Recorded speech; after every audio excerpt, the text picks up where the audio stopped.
Maddie, I know you might think it was kind of mean for me to put you through that, but I didn't know how else to get through to you. You're not in Iowa anymore, and New York has a lot of great things. But it's also got some things that aren't as great as they seem. You know what? I'm glad you did it. I've just been fooling myself. And I don't have it, and I never will. Maybe not in the world of high fashion, but in every other area I can think of, you have got so much more going on than Shelley Manners. Maddie, we live in a really screwy world. I mean, look at our system puts more importance on the height of somebody's cheekbones than the strength of their character. And we don't have to blindly accept their rules. And unlike Miss Supermodel in there, I'd be very honored to call you my friend. Just as you are, no change is needed. Good, I caught you. Maddie, this is Doris Gladbrook. She's one of the top designers in the industry. I told her about your outfit, and she said she wanted to meet you.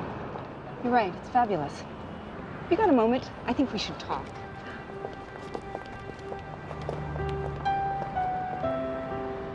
I think Pendergast is punishing himself. Some people do that.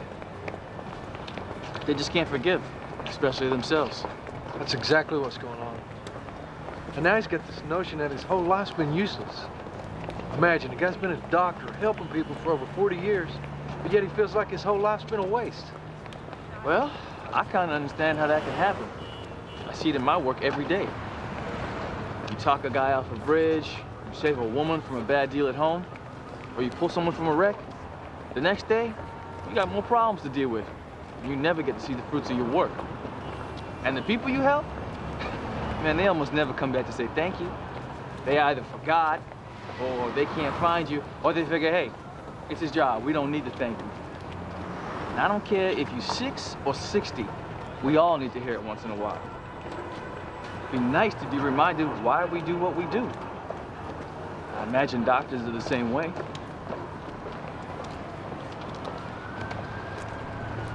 It's genius. Pure genius. Hey, if you say so.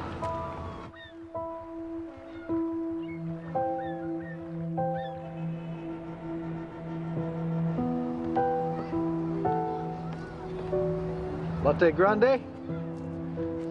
You can pay me back later.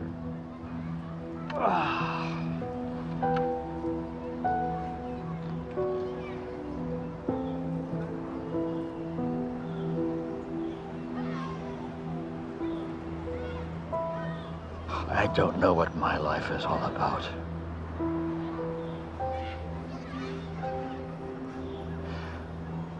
I don't know why I get out of bed.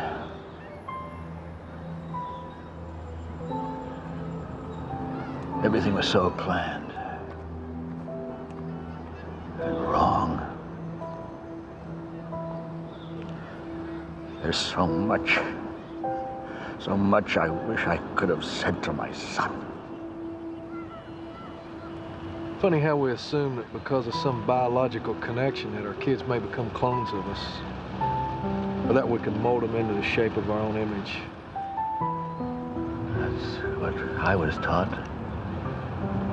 You establish a base of status, prestige, protect the family. Everything else would follow.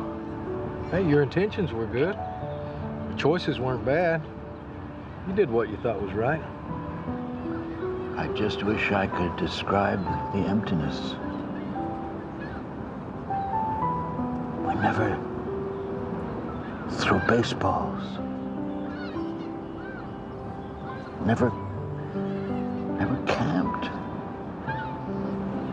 I have no real memories of him as a child. How can that be? Jack may not be here with us, but I believe he may be showing you the way. Past doesn't have to equal the future. See that boy over there? He doesn't have a dad. Find out what he needs, you'll find your answers. I've become an old man. So what's age got to do with it? There's no statute of limitations on learning.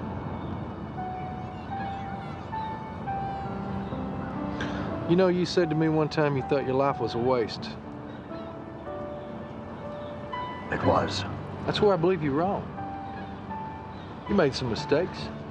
We all do. But a waste? I don't think so. It's clear to me from talking to your daughter-in-law that your son learned to forgive you before he died. Now it's time you forgave yourself so you can move on too.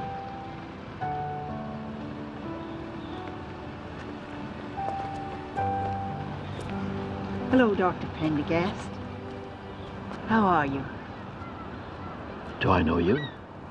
Yes, you do. But it's been a long time. I wouldn't expect you to remember. Voice sounds familiar. You saved my life over 30 years ago. Detected my pancreatic cancer very early when many weren't so lucky. Annie. Holstad. That's it. That's it. I'd like to introduce you to my daughter, Barney. She wasn't even born when I knew you before. And this is her daughter, also Annie. Thank you.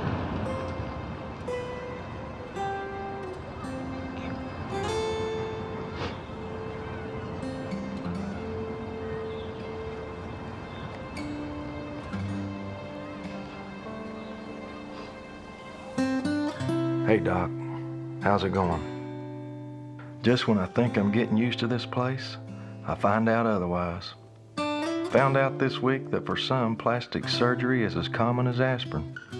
If you don't like who you are, be somebody else. People looking for their 15 minutes will do just about anything to get it. Also found out that some people will pay big bucks to have a company help them find company.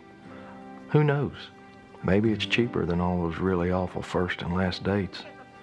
On a more serious note, I was also reminded of the power of forgiveness, and that without it, we're all lost. It sure seems easy as we travel down life's road to lose sight of the fact that none of us is perfect.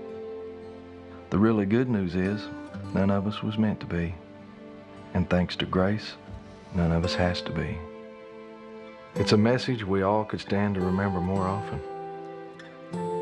It's amazing the transformation that can happen when we embrace the concept.